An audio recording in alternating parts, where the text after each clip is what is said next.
Shalom, peuple de Dieu, shalom bien-aimé dans le Seigneur, bienvenue au pain quotidien. Je suis la servante Laure Bodje de l'église Rehoboth Paris et ce matin, j'ai la joie de vous apporter le pain de ce jour. Nous continuons de parler de la grâce de la délivrance et cette semaine, nous avons dit, Seigneur, délivre-nous du mal. Délivre-nous des esprits impurs, des esprits d'infirmité, des esprits maléfiques, des esprits méchants, des esprits de séduction. Et ce matin, nous allons nous entretenir autour des esprits démoniaques, et ce, à travers notre passage de référence qui se trouve dans le livre de Marc, au chapitre 5, verset 9, qui dit ceci, je lis la parole du Seigneur.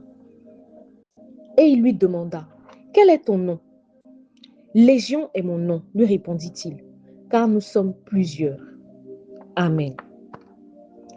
Ce passage raconte l'histoire de la rencontre entre Jésus et l'homme qu'on a appelé le fou de Gadara. Donc c'est cet homme-là qui vivait dans ce village et qui malheureusement était en proie à des tourments. La Bible nous dit qu'il avait fini par vivre au milieu des sépulcres. Il se mortifiait avec des pierres, il se faisait mal, il était devenu vraiment dangereux pour la société et il se mettait lui-même en danger. On avait même essayé à plusieurs reprises de le lier par des chaînes et tout, mais chaque fois, il arrivait à se délier. Et donc, c'est un homme qui vivait une vie assez compliquée, assez difficile. Et la Bible nous dit que lorsque Jésus et ses disciples ont traversé la mer et que leur barque a atterri de l'autre bord, ils sont descendus dans ce village et l'homme l'a vu de loin, il a accouru vers Jésus et il s'est prosterné devant Jésus. Et c'est à ce moment-là qu'un échange va avoir lieu entre cet homme-là et Jésus-Christ. Et c'est là que va débuter son processus de délivrance. Et justement, pendant ce processus de délivrance, Jésus lui pose la question, « Quel est ton nom ?» Quel est ton nom? Jésus pose cette question-là parce que Jésus a compris que si cet homme-là agit ainsi, si cet homme-là a cette vie-là, si cet homme-là se fait autant mal, c'est pas quelque chose de naturel. Il ne le fait pas de lui-même, mais c'est parce qu'il y a quelque chose qui le tient. Il y a assurément un esprit derrière qui le tient captif, un esprit ou même plusieurs esprits derrière qui le poussent à faire ces choses. Et nous, en tant que chrétiens, malheureusement, des fois, nous vivons des situations difficiles, nous traversons des événements, nous avons souvent des maladies, etc. Et nous pensons que ces choses-là tirent leur origine uniquement dans le naturel, uniquement dans le physique, uniquement dans les choses humaines, alors qu'en réalité, leur origine est purement et simplement spirituelle. Et ce passage-là nous fait comprendre justement que la délivrance réelle commence lorsque ce qui était caché est exposé. Dans le texte, Jésus dit, « Quel est ton nom ?» Donc, il essaie d'identifier ce qui tient cet homme-là captif. Bien-aimé, ta délivrance débutera réellement lorsque tu vas commencer à chercher à identifier ce qui te tient captif, ce qui te fait vivre, ce qui te met dans cette situation qui te fatigue. Cet enfant à qui tu parles, à qui tu donnes des conseils, des instructions et qui refuse de t'écouter, qui fait le rebelle, qui te mène la vie dure. Lorsque tu vas commencer à identifier l'esprit qui l'influence, c'est là que va débuter réellement la délivrance. Lorsque, au travail, des personnes complotent contre toi, par exemple, ou alors ton mari qui fait des choses, ou ta femme qui a des réactions que tu ne comprends pas, qui souvent te pousse à bout, etc. Lorsque tu vas commencer à identifier l'esprit qui est derrière toutes ces choses qui t'arrivent, c'est là que réellement va débuter ta délivrance. La Bible nous dit que nous n'avons pas à lutter contre la chair et le sang. Nous n'avons pas à lutter contre les personnes que nous voyons qui nous persécutent. Nous n'avons pas à lutter contre ces choses-là que nous voyons là comme ça dans le physique. Mais c'est plutôt contre les principautés, les dominations et les esprits méchants qui sont dans les lieux célestes. C'est là que doit être orienté notre combat. Ce passage nous révèle également que les démons dans la vie des hommes agissent en bande organisée, en système bien établi. En l'occurrence, Jésus pose la question à l'homme. Il dit, « Quel est ton nom ?» Et l'homme répond, « Légion est mon nom, car nous sommes plusieurs. » Amen. On voit ici que c'est plusieurs démons en fait qui se sont associés, qui ont fait une alliance pour pouvoir mener la vie dure à cet homme-là. Donc là, on avait carrément affaire à un conglomérat de démons dont chacun avait son rôle dans la vie de ce monsieur. Parce qu'on se rend compte que le monsieur, il ne vivait pas une souffrance isolée. C'était plusieurs souffrances à la fois. Donc, il y a un démon qui va le pousser à aller dormir avec les cadavres. Il y a un autre démon qui va le pousser à se faire mal avec les pierres. Il y a un autre démon qui va le pousser à, je sais pas moi, mal parler aux gens du village. Il y a un autre démon qui va lui donner une force extraordinaire, qui va lui permettre de délier ses chaînes, même lorsque plusieurs personnes à la fois l'ont lié, etc., etc. Chacun avait son rôle.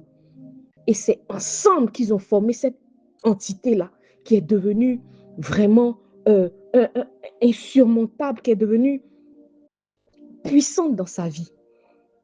Ça me fait penser au Lego. Et c'est comme ça que les démons agissent dans nos vies. Quand vous voyez les Legos, chaque Lego a sa couleur, chaque Lego a sa beauté, chaque Lego a son importance. Mais lorsque vous associez les Legos pour créer une voiture, pour créer une structure, à la fin, vous avez quelque chose de beau, quelque chose de remarquable, quelque chose qui s'impose. Et c'est ainsi que les démons s'associent pour créer des entités puissantes maintenant qui s'asseyent sur nos vies et qui nous créent des situations compliquées, qui nous font vivre des situations opiniâtres, qui nous bloquent les accès dans nos vies. C'est pour ça que, bien aimé, rien ne doit être minimisé, on ne doit rien négliger. Les petits mensonges par-ci, les petits vols, les histoires de non, ça c'est mon péché mignon, etc. Rien ne doit être négligé. Parce qu'un petit mensonge associé à un petit péché mignon, associé à un petit adultère, associé à de la convoitise, tous ensemble, lorsqu'ils se mettent ensemble, ils créent une structure qui devient une puissance, qui devient une entité puissante, qui te mène la vie dure, qui te crée des problèmes. Rien ne doit être négligé, bien-aimé. Et je rends grâce à Jésus de ce que nous avons un Dieu, un Seigneur, à qui aucune structure maléfique, aucune organisation démoniaque ne résiste. C'est la personne de Jésus-Christ. C'est la personne de Christ devant qui les démons, les légions se prosternent. Devant lui, les légions négocient. Amen. Aucun démon ne lui résiste. La Bible nous dit que à la croix de Golgotha, il a vaincu publiquement les démons, les entités maléfiques. Il les a livrées publiquement en spectacle en triomphant d'elles par la croix. Amen. Et c'est pour cela que le combat que nous menons, la délivrance que nous recherchons, nous menons ce combat-là déjà victorieux. Nous n'allons pas vers la victoire, mais nous avançons dans la victoire parce que Christ a déjà vaincu pour nous. Amen. Ce passage nous montre également que la délivrance n'est pas forcément le cheminement, le parcours de l'homme vers Dieu, mais c'est Dieu aussi qui vient vers l'homme. C'est vraiment Dieu qui vient vers l'homme. Et on le voit à travers ce passage. Ce fou de Gadara, la Bible dit que finalement, il était esseulé. Il vivait seul au milieu des sépulcres. Il vivait dans les montagnes. Les gens avaient tout fait, essayé de l'aider. Plus personne ne pouvait l'aider. On ne pouvait plus rien faire pour lui. Il était carrément isolé. Il n'avait même pas eu le temps de crier à la délivrance. Peut-être même que dans sa conscience humaine, il ne savait même pas qu'il avait besoin de délivrance. Mais Jésus a traversé la mer avec ses disciples dans la barque spécialement pour cet homme, spécialement pour venir dans cette ville-là le délivrer.